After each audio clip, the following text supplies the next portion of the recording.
Hello everyone, I am Sanjok Dangol.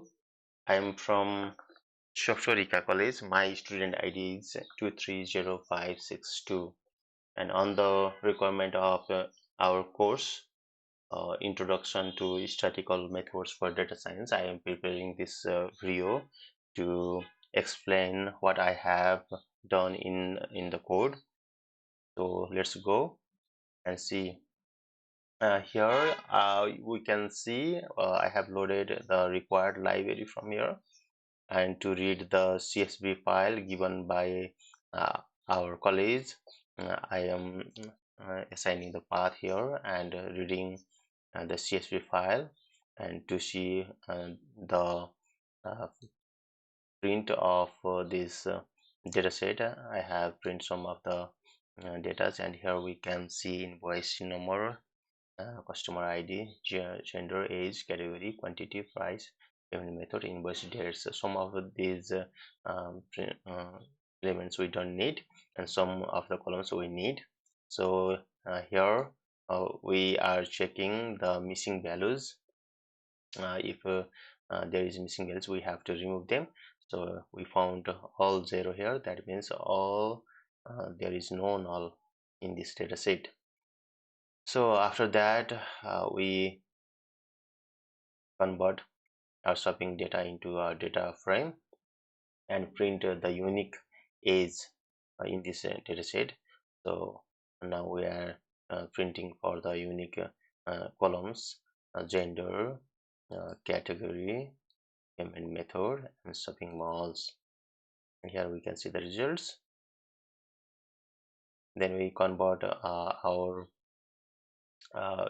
our gender, which is in string, so we convert it into numeric values in order to process in our functions, in our model. So after that, after converting all these, we again print the data and see here gender is in numeric format, category is in numeric format, payment is in numeric format. After that, we want to remove the unwanted variables from here, such as invoice number, customer ID, gender, and quantity. Also we don't need in this data, because we are going to use it in y-axis, in y variable. So after that, after cleaning the data, we get only the required parameters here. After that, on the for the question number 1, we have tasks for time series analysis. Here we convert our date into the date format, and we are going to plot the sales data, um, yearly sales data report. Here we can see the upward trend in this plot. This is what we can see in yearly plotted data, time series data, and here we cannot see the monthly. So monthly data is also important. Then we plot the monthly time series data. In monthly sales data, so we can see the fluctuate uh, line throughout the year. In this graph, we can see those variance in, and we can see one downtrend here at the end of the 2023, in the beginning of 2023. Move to our next questions. So we are printing the histograms. We are plotting it, plotting of the histogram. It has left a screw.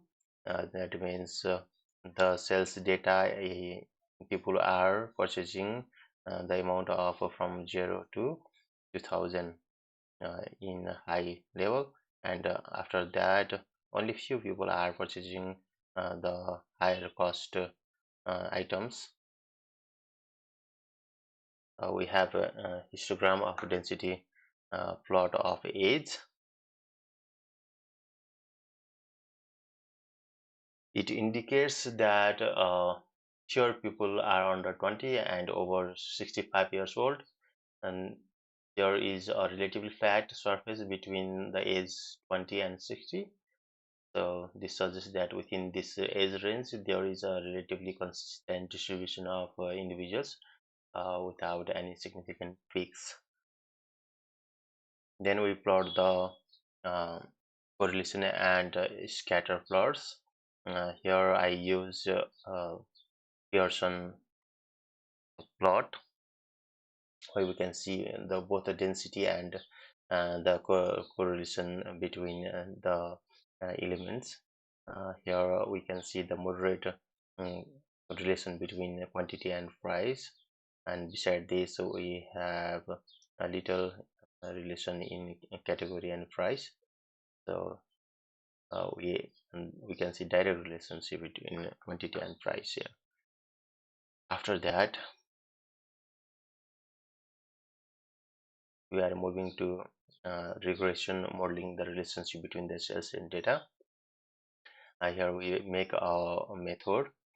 First, we assign the necessary columns of the data into the data frame. Then we convert it into the matrix. We make a method, so we can use this method for all five models. Five quadratic models are given in our questions, and um, then I am creating polynomial features here, and linear regression model. We fit the data into this model. Yeah, we are using LM, and we are fetching theta head from each model. Then we calculate RHS, AIC, BIC all in a single method, so it will be easy for us to calculate for each models. We don't need to make again and again, so this is reusable method. And side by side we make a method to plot the graph of these models. This is a residual graph where we can see the relations uh, relations of these models in the graph. So after that we print it, and we can see all the value of RHS, theta head, BIC, AIC in a single run, and we found here uh, all of these required results. Then we can see the residual versus fitted values here uh, one by one. Then we are going here to calculate likelihood functions for evaluations. In the similar way, we make a method to calculate the likelihood, and we use the likelihood in the normal distributions. We use the formula, and we calculate the likelihoods of all models. We get the results here. And after that we have a plot, QQ plot. So QQ plot, for QQ plot we calculate it for all models. QQ plot for model 1, model 2, model 3, model 4, model 5, all these we include in our report, and we find here best model. So to find the best model, we make a function where we calculate here minimum AIC and other stuffs like RSS, BIC. So this kind of results we used here to find the best model, and we print it, and we get here best model is 3. After this analysis, we are using this model for further analysis. We use the training and for training based model. We split our data into the training set and the testing set. We use 70-30%, and then we fit our training set into the LM model, and then we use the predict method to calculate the predictions, and using our confidence interval, confidence lower and upper intervals. So we are plotting the graph. In the graph we can see model prediction and 95 confidence intervals. So it is in the line of 3, and they are overlapping each other. That means the certainty is high. uh, Then in task 3, we use Bayesian computation ABC to compute the posterior distribution of the regression model parameters. Here we use the training set and testing set. We use the same theta base and theta 1 theta 2 of the best model 3.